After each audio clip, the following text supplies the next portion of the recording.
Hello everybody, I'm Decepticon Doug, and this is my top 10 favorite video games of all time. Yes, that's right, across all platforms, PC, arcade, home console, it's all here, so be sure to check it out. This is very broad, I understand that.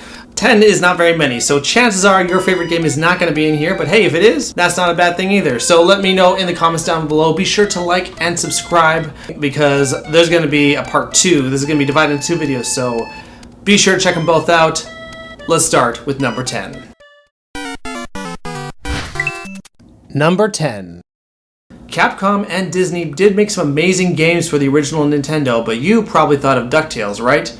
Don't get me wrong, I do love that game, but my number 10 choice is actually a different one.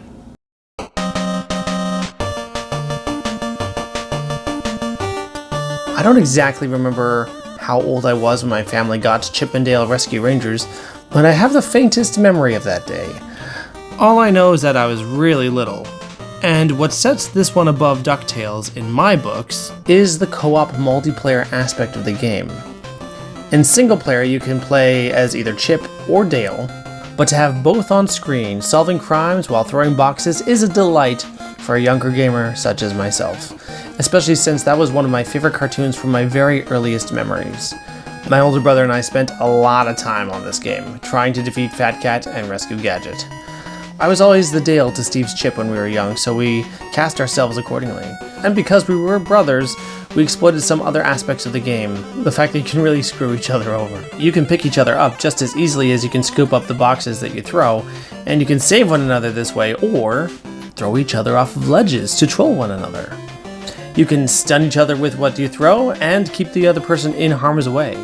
That's just a fun thing to reflect on, but there were definitely times where we set aside our differences to get the job done, so at the end of the day, it was a good lesson about teamwork. As a kid, it was a legitimate but fair challenge, so I highly recommend Chip 'n Dale Rescue Rangers for young beginner gamers. Though as an adult, it is more than just a nostalgic playthrough, but still a very fun game that offers only a light challenge. It isn't hard to beat in a single sitting, but it's also not so easy that there's no point in playing it. It is a fun way to spend an evening every now and then. DuckTales also gets a lot of credit for its soundtrack, and rightfully so, but I also love a lot of the music in this game. Some awesome chip tunes that are really fun and do a great job at elevating the drama. Of specific note, the music in Zone J is an awesome cinematic tune that blew my little mind when I was a kid.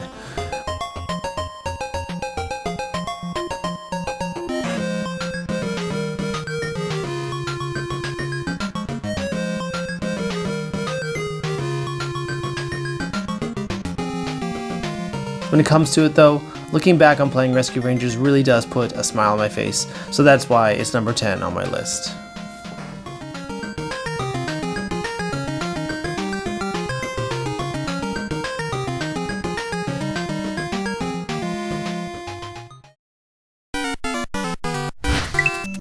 Number 9. When I originally thought of this list, I didn't imagine arcade games would make their way in here, but then again, why not? They are the beginning of video games after all, and whenever I go to an arcade, there is one game that I always look for, and that is my number 9 choice.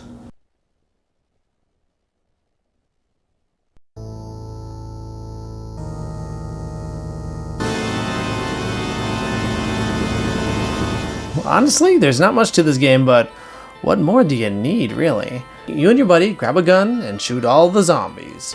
You're on a set path, saving scientists and having all sorts of disgusting rotting beasts come at you with claws and chainsaws and whatever else is around.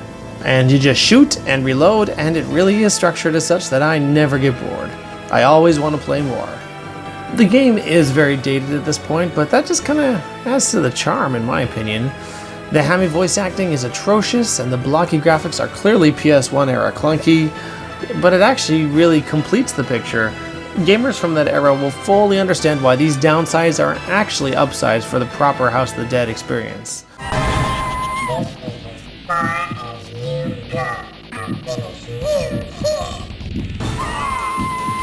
Would the game be as fun if the acting was immaculate and the graphics were crisp? I don't know, probably. The foundations are good enough, but it wouldn't be as charming. There is a charm to games that are trying to be very serious, but come across as very cheesy. And this is the embodiment of that B-movie effect, to me. I used to work at a movie theater where it had a small arcade section in it, and House of the Dead was really the only video game that actually mattered there.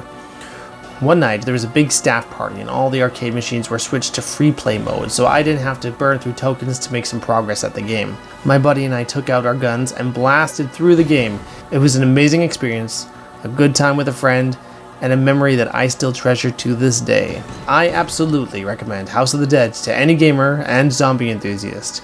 And while it has been ported to some consoles, nothing beats finding the arcade cabinet, holding the guns, and blasting your way to victory.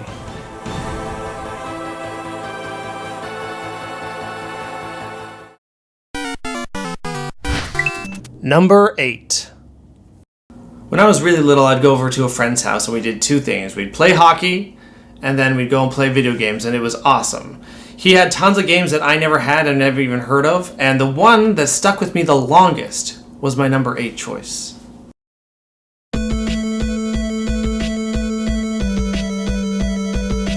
It was one that I wanted for years since I started collecting retro games just a few years ago. Sadly, I discovered that after all these years, Bucky O'Hare was one of those NES titles that commands a high price tag, so it seemed unlikely that I would get it anytime soon. It was my holy grail game, the one to save for. But as shown in my video of the Retro Gaming Expo, Predacon Paul and Jetstorm Jamie decided to honor me with a generous gift and got me Bucky O'Hare. This is not even my birthday! It will be. I was shocked and speechless, and I still feel like I haven't accurately expressed my gratitude. But then came the next challenge. If the game could live up to the expectations that my younger self set up for it. But believe it or not, it did. I mean, it's here on the list after all. Honestly, Bucky O'Hare is loads of fun. Building off the Mega Man template, Konami really nailed that high bar, using clever level design that uses the strengths of the various playable characters. And the difficulty curve is great, being very approachable with the start, and then getting to be very NES hard by the end of it. It gets really tough. But there are a lot of variables that make it pretty fair, including unlimited continues and a password system.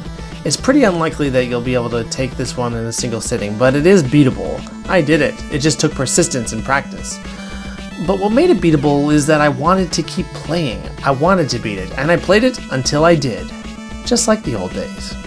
And after beating it, I felt such a feeling of accomplishment that I rarely feel in my adult life. This game handles perfectly, looks and sounds great for the system, and invites you back over and over to play different levels with different characters just to see how it plays differently. The later years of the NES had a lot of gems since the companies knew how to get more out of the system, and this game is a perfect example of that. So I definitely recommend playing Bucky O'Hare. It is a lesser known gem on the NES, but one with a deservedly solid reputation, and is probably my favorite game on that system.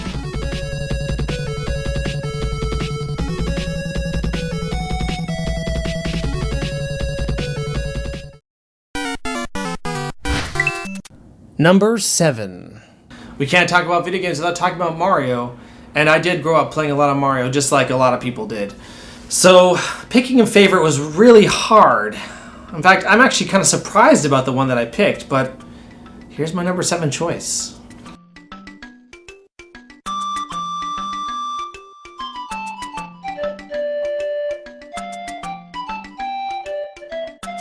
Yoshi's Island for the Super Nintendo may be my favorite Mario game, even though it's less a Mario game and more of like a launching point for Yoshi's own series. But as it was when it came out, it was technically Super Mario World 2, Yoshi's Island. What makes this being here even more surprising is that I never grew up with this game.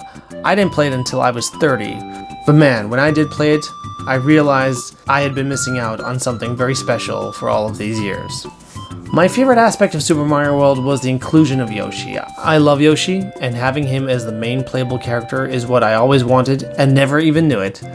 Having him poop out eggs and use them as projectile weapons is as fulfilling as it sounds. You really feel the impact and get a sense of satisfaction with every blow landed. Having played Super Smash Bros. Years before playing this game, this actually informed me about why Yoshi's Smash Bros. Attack set is the way it is. It all kinda clicked into place here. This game is so clever in doing something new for Mario fans, and it feels like a significant upgrade from the previous installment. There are all new mechanics to the game, and the gameplay requires more clever problem solving than much of what you get in a Mario game. So even though I only played this game in my adult life, I had such a fun time playing it. I felt like a kid again. Even though it was a game that was well over 20 years old, I got lost in it in a way that I rarely do anymore. This has to be one of the best games on the Super Nintendo, which is saying something considering the amazing catalog of that system. If you haven't played Yoshi's Island, I couldn't recommend it more. If not on the original hardware, then you can play it on your SNES Mini or Switch Online. Just play it. You owe it to yourself.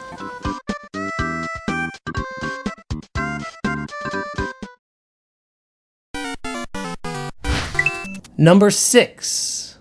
If you know me, you know I'm a big sci-fi guy. I love the world building, I love the concepts and the philosophy, and I love it in TV shows, movies, and video games. And bar none, one of the best sci-fi video games of all time is my number 6 choice.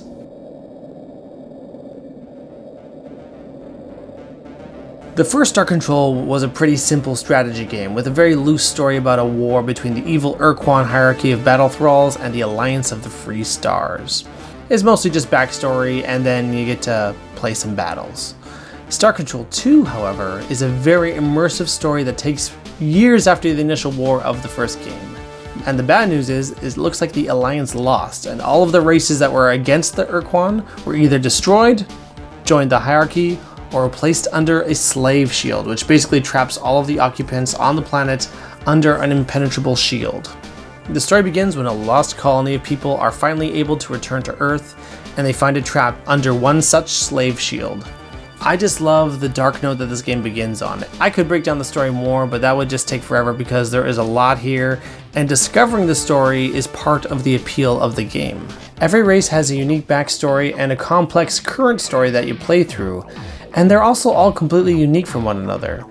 If you ever wanted a wide variety of sentient beings in your science fiction, look no further than Star Control 2, where there are sentient pterodactyls, spiders, plants, fungus, crystals, and even the little green men. There are also so many complex elements to this game, whether it's resource management, exploration, political manipulation, and of course, space combat. The fact that they made it so cohesive and easy to pick up just speaks to the unrivaled talent that went behind the game's creation. They couldn't even achieve it again in the game's sequel, though not for lack of trying. When I was in my late elementary school days, there was hardly anything I could do more than play Star Control 2. There was even a battle mode where you could play separately from the story and just play with a second player.